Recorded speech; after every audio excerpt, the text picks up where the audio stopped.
Pero yo te quiero preguntar a ti, ¿y la inteligencia artificial en nuestro Perú cómo está? ¿Cómo la vemos? ¿Cómo va evolucionando? ¿Ya has visto de repente algunas empresas o tú mismo lo vas utilizando en el día a día? ¿Cómo crees que va la inteligencia artificial en nuestro Perú y su evolución?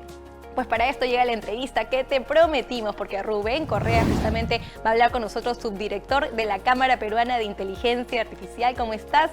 ¿Qué tal? Qué gusto que estés aquí. Buenas tardes. Y por favor, cuéntanos un poco más sobre esto, que definitivamente tienes mucho que decirnos. Bueno, un placer estar con ustedes. Un saludo cordial, Stephanie, a los televidentes de Cero Spoilers. El Perú no puede quedarse atrás en nada. Hay que abordar esta disrupción tan importante. Se dice que es la más importante de este siglo. O sea, ni siquiera el Internet, ojo, ni siquiera Así el es. Internet es tan importante como la inteligencia artificial. Porque según Oxford, aproximadamente, si no es 50, es lo mínimo, 50% de los empleos pueden ser sustituidos por la inteligencia artificial. Y mucho miedo genera también ¿Qué la cosa? población esto, ¿no? Que de pronto ya no hay humanos, pura inteligencia artificial. Bueno, a mí no me queda la menor duda que el 50% de gente en una entidad o en una institución puede ser sustituida. Así O sea, es. esto es algo un poco chocante, por un lado, pero es real. Es decir, ya hace unos años Andrés Oppenheimer, en los libros que publicaba, en Sálvese quien pueda o Innovar o morir, ya presagiaba la automatización y la robotización de las empresas. Porque además, inteligencia artificial no es que se haga desde que salió ChatGPT. ChatGPT Ujú. lo que ha entrado es al modelo de lenguaje natural y a la inteligencia artificial generativa, pero se hacía inteligencia artificial ya desde hace más de 15 años. Es decir, ya el primer gran hito fue la Deep Blue cuando le gana al campeón mundial de ajedrez a Kasparov, ¿no? Y Kasparov se molesta y todo. Entonces, el tema es que, y después Jeopardy en Estados Unidos, que concursó en un programa de quien más sabe.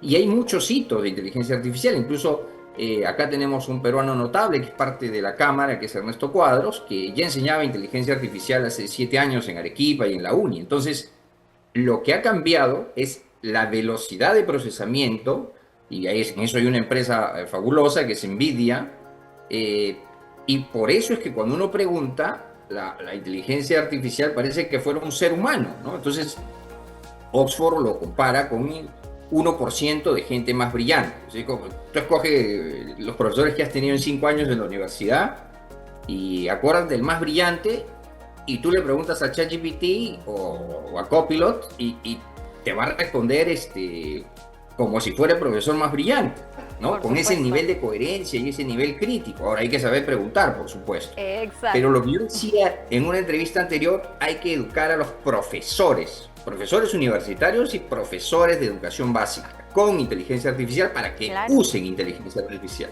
Exacto, en nuestro Perú realmente el tema de inteligencia artificial parece algo nuevo, cuando tú bien lo has dicho no es algo nuevo, pero en nuestro Perú recién como que está empezando cada vez más a normalizarse, y lo que aún no se ha normalizado y debería, como tú dices, es por ejemplo en los colegios, en las universidades, ¿no? Para que los niños también puedan utilizar esto y sea de su día a día.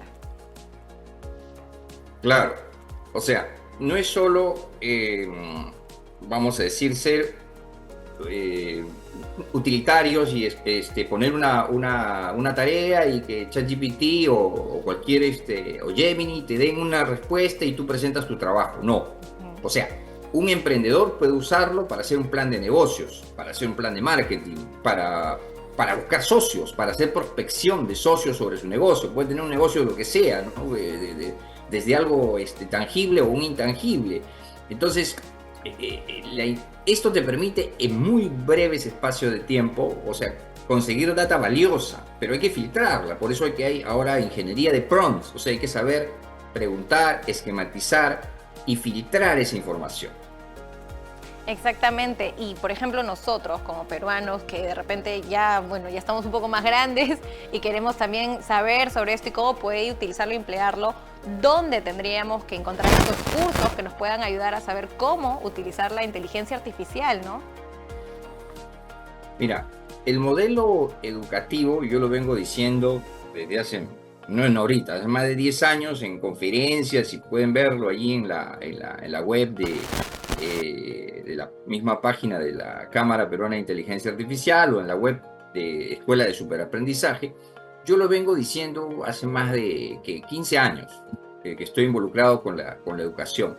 El modelo educativo, no solo en Perú, ¿ya? Pero más ciertamente en el Perú, el modelo educativo es un modelo obsoleto, salvo honrosas excepciones. El perfil del profesional es un perfil que solo se sustenta en una burocracia en muchos sentidos ineficiente.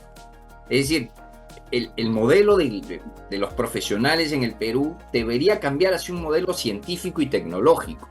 No digo que no hayan abogados, periodistas, no. Lo que digo es que debería darse prioridad en las universidades y a nivel de políticas de Estado hacia las carreras científicas y tecnológicas, porque eso es lo que necesita hoy. Y por supuesto, incluyo dentro de carreras científicas a la medicina, ojo, que se necesitan médicos, por cierto, ¿no?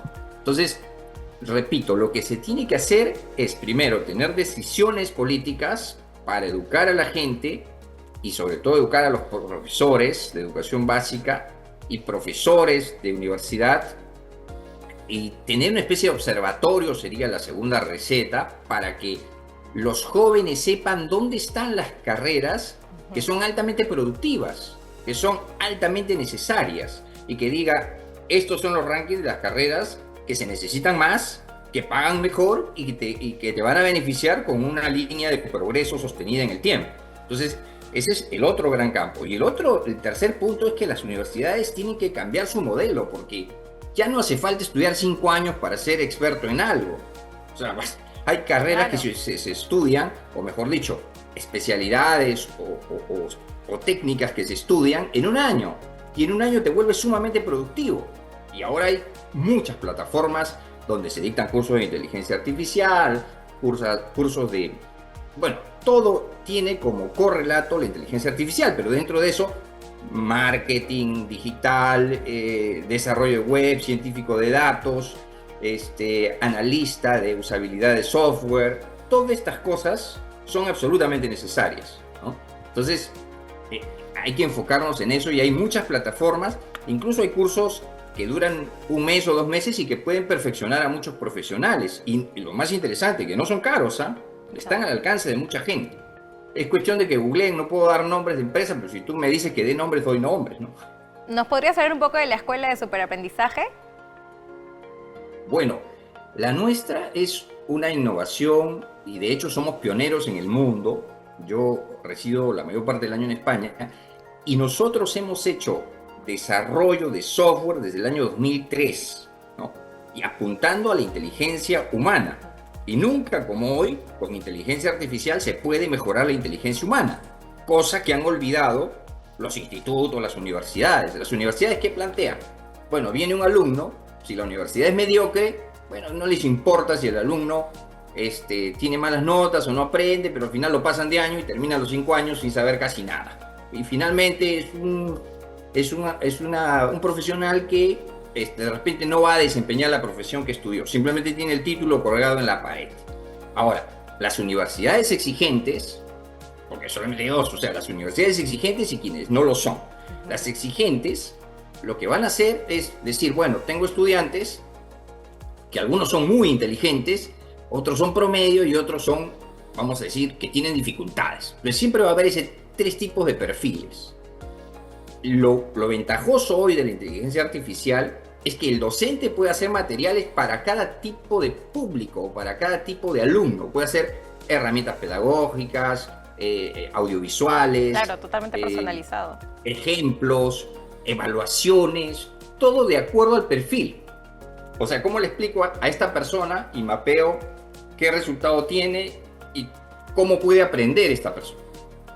O sea, la inteligencia artificial lo que va a permitir es mejorar la cognición, mejorar el aprendizaje. Y ojo, nosotros estamos en superaprendizaje hace 20 años. Nosotros desarrollamos, decía, el año 2003 ya habíamos registrado un software para la mejora de la comprensión de lectura y la velocidad de lectura. Después hicimos un software hacia el año 2008 para la mejora de la memoria y de la concentración. Entonces estamos en esa línea.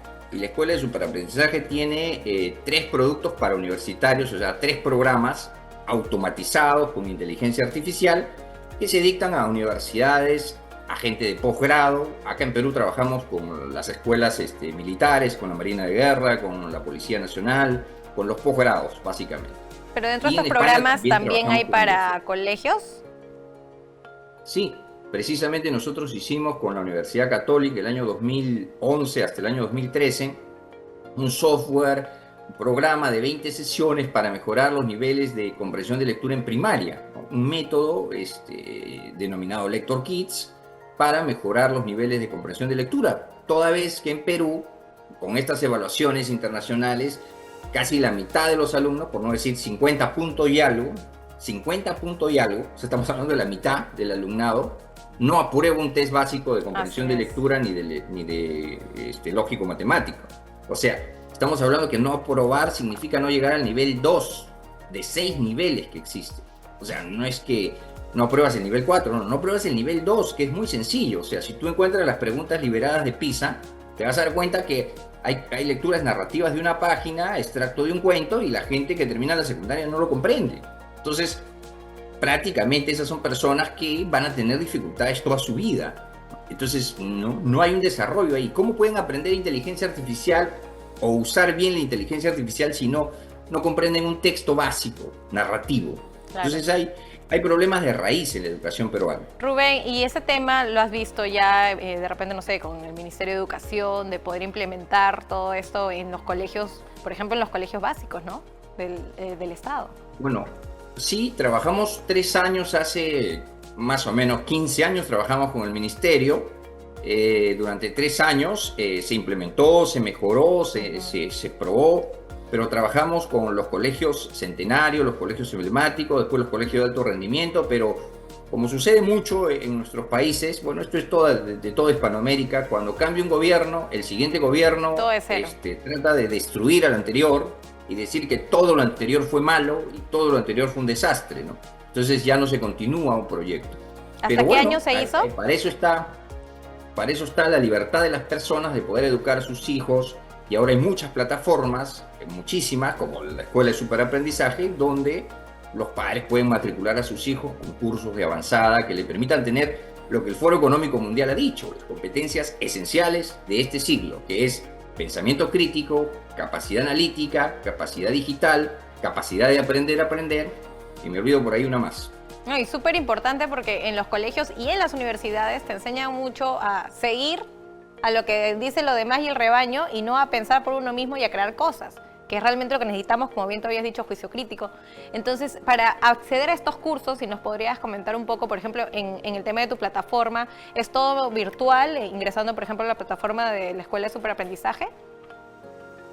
Claro, hay 2 modalidades, ¿no? Las instituciones como las universidades se suscriben, o sea, tienen un acuerdo de licenciamiento donde se les da, obviamente, cuando es una institución, el precio es lógicamente por una escala, ¿no? Es diferente, claro. Es mucho más accesible para una universidad. Si una persona quiere, bueno, también ingresa y puede pedir también que si desea investigar sobre algún tema, puede pedir un descuento especial, incluso una media beca. Son programas que han costado muchísimo. En esto hay inversión española, italiana. El Fondo de Ciencia y Tecnología nos dio también un apoyo hace el año 2014. O sea, ganamos un fondo concursable. Entonces hay mucha investigación, mucho desarrollo, porque una plataforma no se desarrolla pues con $100.000 ni $200.000. O sea, existe muchísima inversión en una plataforma. Y el curso, para la gente puede consultarlo en la escuela, en realidad es módico para todo lo que puede ganar. O sea, lo que se ofrece es que una persona mejore su capacidad analítica, mejore su inteligencia verbal y lea 3 veces más rápido, comprendiendo técnicamente al nivel 4 PISA. Claro, y básicamente son las pautas del éxito para la vida. Así que muchas gracias, Rubén, por darnos esto. Así que ahora ya sabemos por dónde podemos ir. Como tú dices, hay muchas escuelas, hay muchas plataformas. Es cuestión de entrar, de investigar en Google, de empezar a buscar qué es lo que necesitamos para nuestros niños y para nosotros también como adultos, porque tenemos que cambiar ese chip que lamentablemente hemos tenido durante toda nuestra educación. Gracias, Rubén, por esta entrevista. Stephanie, solo si me permite. Sí, por favor. Existen muchas plataformas que enseñan capacidades digitales o capacidades de marketing o capacidades de diseño gráfico, publicitario, pero en el tema de inteligencia verbal, comprensión de lectura, capacidad analítica, lectura veloz, en ese tema nosotros somos los pioneros. Yo antes decía en español, no, en el mundo. Nosotros hemos sido los pioneros en el mundo, porque cuando registramos el año 2003 nuestro primer software que se llamó Cyber Reading, en el mundo entero no había ningún software registrado, investigado sobre el tema de cómo mejorar técnicamente los niveles de comprensión de lectura. No existía. O sea, hemos sido realmente pioneros en eso y de hecho somos los especialistas. Y de lo que hacemos nosotros, en realidad no hay nadie que tenga la experiencia ni la capacidad de darlo de la manera técnica y científica con la cual lo damos. Así que encantado de poder ayudarlos y si es posible para tus televidentes podemos dar en un próximo programa a lo mejor un par de becas, Sí, lo que por tú favor. consideres. De todas maneras, Estamos a tu servicio. ya estaremos hablando de eso porque es importante para nosotros. Cero Spoiler educa a la gente a través de entrevistas, notas y esta entrevista ha sido muy importante. Gracias, Rubén, y ahora sí.